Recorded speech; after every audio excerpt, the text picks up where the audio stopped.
Right, we're going to get into the nuts and bolts of this. Now, I think we've why don't you sit there, then I can see you. Thank you. Or I can swing at you. We've done this subject a little bit before, haven't we, Stefan? I agree, yes. Yes. So, bubble or business is Berlin the new valley. Now, as I said before, there is a fabulous race going on between cities across the planet and across the globe. Let's hear your perspective first of all. Just introduce yourself and let's hear your perspective on this. So I'm a venture capitalist in Brooklyn, the first one. There are lots of VCs in New York, but I moved to the other side of the river. And I was pretty early to New York's tech and startup scene. I worked for Union Square Ventures with Fred Wilson and Brad Burnham, started there in February of 2005. Also spent 2 years with First Round Capital, working with folks like Josh Koppelman. Spent most of my career in venture, did one unsuccessful but very educational stint at a startup that I had launched, and tried to raise money in October of 2008, which basically sucked. And learned a lot from that whole process, but have sort of been around for New York's growth as a startup scene. Fantastic. And in case if people are not aware, Stefan Glänzer is an entrepreneur, formerly based in Germany, entrepreneur, and now based in London doing White Bay. Stefan, if you want to tell people about what you're doing. Yes, certainly. So I'm an entrepreneur turned investor. I never worked for anyone else other than myself since I left university. And before that was actually probably my second most enjoyable job ever was being a DJ during university years. So hence I have a certain passion for music. Do you still spin the decks? No, I stopped 91. You know that, Mike. And I got in, I started, I think, always together with founders, because I'm not a sole founder. I always need, I know my weaknesses, so I always need some guys around me supporting. I founded probably 8 or 9 companies. Out of those, one really successful. Another time I became honorary founder. That was in 2004 with Last.fm.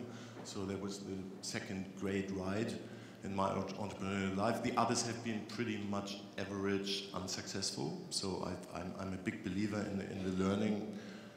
You mentioned these days, I'm having since 12 months a fund in London, East End, the first one in EC1, called Passion Capital, where we have $60 million under management. I'm doing this with 2 partners. One is, as Mike dubbed her, a one-woman startup ecosystem called Eileen. She's awesome. She was number 3 employee at Skype doing the product, and before that 10 years in the Valley.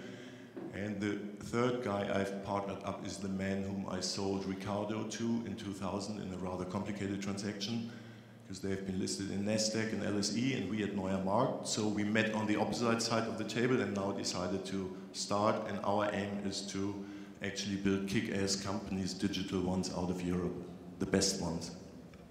So I was just in New York, Charlie, a couple of months ago for meeting a bunch of startups and hanging out with a bunch of Brits who were going to New York to check out the scene, do some meetings, etc. And I thought it was quite interesting to me that you guys in the US have been having this kind of war of words between New York and San Francisco over the last couple of years about what's getting better. Do you think that this is kind of a blind alley conversation that, or that, because the only people who talk about where it's good to build a startup are the people outside Silicon Valley. Inside Silicon Valley, they don't care where you are, really. Yeah, no, I think this is kind of a total waste of time to sort of compare yourself to the Valley. I mean, the Valley has been around for several generations, right? I mean, you can trace the roots back to sort of the 40s, 50s, and 60s, and the idea of replicating that is just absolutely not going to happen, nor should it, actually. I think a lot of times what happens is when somebody is successful with something, we look to that example and we say, well, what can we learn from that, and what elements of success can we take from that? There's so many unique elements that come into play to cause success that oftentimes you may not be taking the right pieces, or the pieces may not apply, right? And so we look at like Instagram selling, and we say, well, how can we be just like them? You know what there is to be learned from Instagram selling? Nothing. It's an accident, a lottery ticket, or something like that, right? I think people learn much more from failure, and I think it'd be much more interesting to say, where did we attempt to build a startup ecosystem and it didn't work, and how can we improve upon areas that didn't work to say, well, we're going to take the Valley and just put it here, because the Valley put here just wouldn't work. But I assume that, being based in Brooklyn, I assume that you would say that New York is the hottest place on the planet to do a startup, no? I think the most important question is not, are we the next Valley or are we the best, but can I build my company here? And that's basically, like, once you get up to that point, some people would have this argument, well, there are 3 times more VCs in the Valley than there are in New York. But I'm not pitching to all 300 VCs, right? I need how many? 5, 10? You start pitching to more than 10 or 15 or 20, maybe there's something wrong with your business. So you need enough people to create a market for funding. You need enough talent, not the most talent, and you need some good ideas and some place where you could actually set up your office and all that sort of stuff. But people have those arguments, but I think the other thing that happens in New York too, the busiest and most experienced and most knowledgeable entrepreneurs are too busy running their businesses to blog and to tweet and to do all this sort of stuff. So you don't hear from Kevin Ryan and some of the more successful entrepreneurs in New York. You hear from a lot of the noisy ones. The noisy ones, yeah. What do you think, Stefan? You're based in London. You've got a good perspective on Berlin. Do you think do you think there's a kind of an interesting race on it, or do you think that location is less important, or what do you think? I think density is important, and you see density emerging when it comes to entrepreneurs. First in EC1, London, Shoreditch, Silicon Roundabout, and second everything around here, Berlin Mitte, splitting towards or going towards Kreuzberg.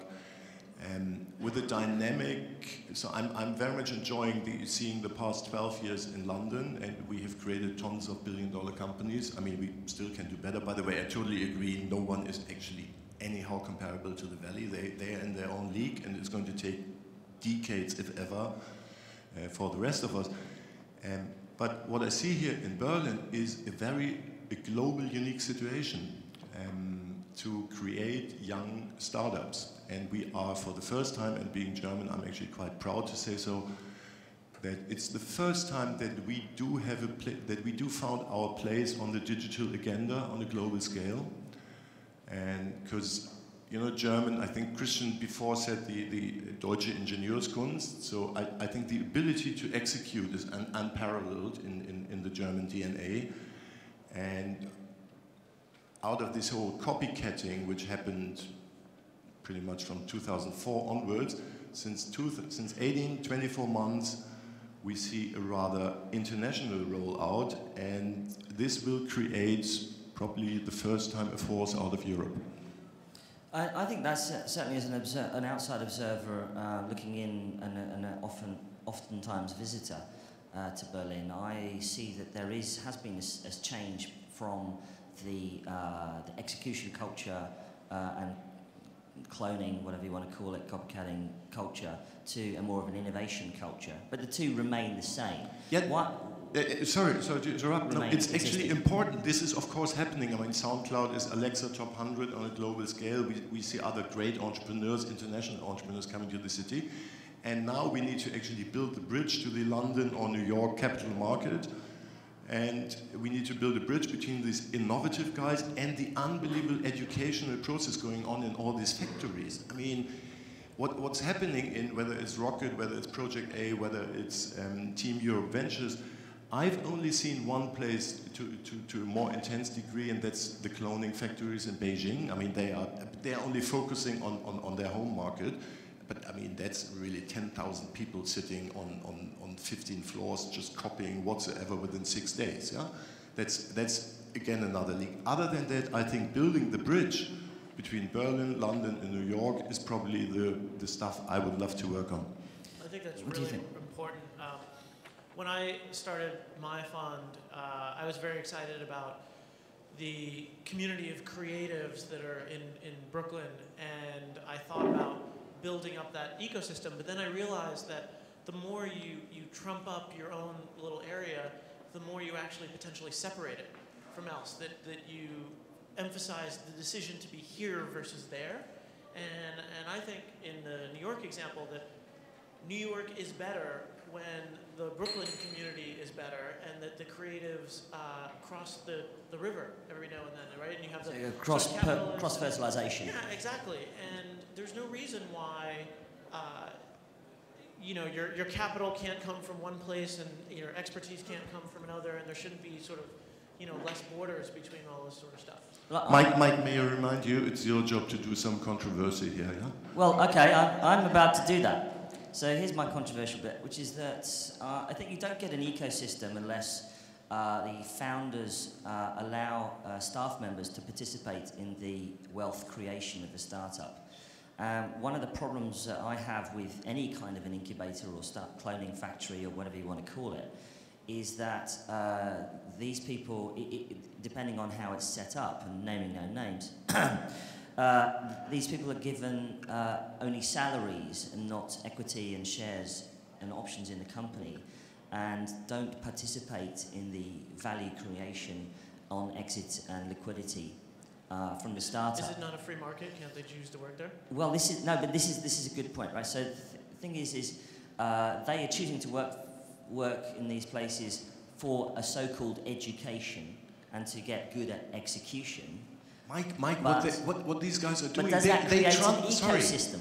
But they transfer the investment banking, the Anglo-Saxon investment banking and McKinsey model to the digital. They just stop. I mean, I fundamentally believe in the entrepreneurial approach, and all our passion investments are proper entrepreneurs, where we own actually never more than 25%. That is, I love this, and I'm a big believer in this whole ecosystem. But what these company builders have created is just a different model. They don't go to the tech guy and say, well, you get some options and we can't pay you that much. I mean, at Last.fm, literally the first 2 employees, techies, got offered £500 a month, and they could sleep in a tent on a roof garden. And as a special one, Felix, who's CEO and founder, cooked them a dinner every evening. Yeah? That's the other spectrum. What these guys do is actually they just pay 150K salary. They get a great salary. Yeah, they just play the investment banking game. Oh, I think it's a fair approach, not mine, but it's a fair one. Is this a phenomenon familiar to you? Do you MBAs, investment bankers, go and join startups in New York just for salary?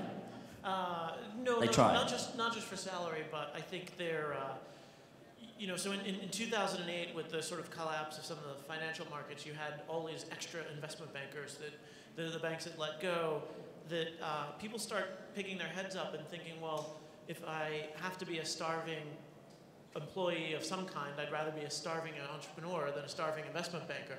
And so they sort of looked to the startup scene because the safe jobs weren't really there anymore. And I think one of the great things and the necessary things for a startup ecosystem is the ability to get educated very, very quickly. There was this great article about the US presidency that was written not too long ago, and they say that no one's ever qualified to be president, but the good people learn the fastest. And that determines your success as being able to be president. Same way with entrepreneurship. If you're a first-time founder, you may never have hired anybody before. You may be learning how to sell something for the first time. The really successful entrepreneurs learn the fastest, and I think the best ecosystems are the one where they're open, there's shared learning. So in New York, I have a friend who came out of investment banking, went to the outsourced development meetup to learn what mistakes not to make there, went to the customer acquisition meetup to share ideas there, then went to the How to Learn Ruby course and built the first prototype. And he's now up and running and is a pretty decent first-time entrepreneur, but he learned from the ecosystem. That's something fantastic, and obviously individuals do make those choices on their basis. But maybe I think I'm going to slightly disagree with you to a certain extent. Great. Which is that I mean, I've been to the German universities which are wooed into the clone factories, right? And they are wooed because they don't think that there's an alternative. Whereas if you talk to someone like Heinrich from Reed Mill, he says, shit, just go and get some funding from Passion Capital or whoever. You know, just go and raise funding on your own, build a team. No, but you have to see it in stages. Right. This comes in stages. I mean, in a way, this doing copying and then roll it out globally is fundamentally you take out the product risk and you bring in execution and a ton of money.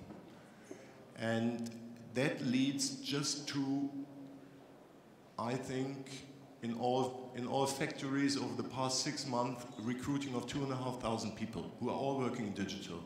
If only 1 or 2% of those guys after 18 months think, well, I like the startup thingy, but not the way this is run. I want to do it properly. I mean, this gives a boost. So you think it's kind of a university? I'm thinking, you know, I've passed 50. I'm allowed to think the longer approach. I want to do this for the next 25 years.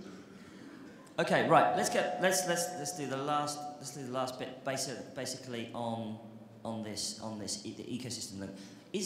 I think let's just change the subject slightly. Is the Berlin scene right now? No. Give me. I've got 5 minutes here. Yes, I have. Who wants me to go on? One more question. Right. You got outvoted. No.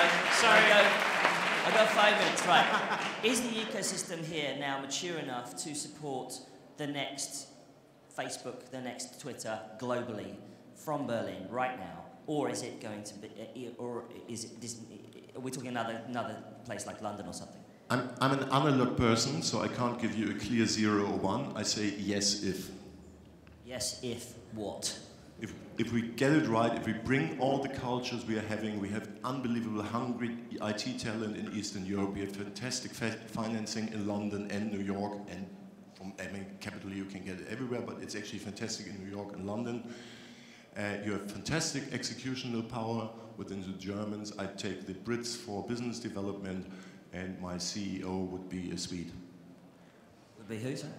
A Swedish. Oh, Swedish. Can I say Swedish no? CEO, British business development, and German execution. I'll disagree. Go. I'll say no, and I think it's the fault of people like me. It's the fault of the VCs and the investors.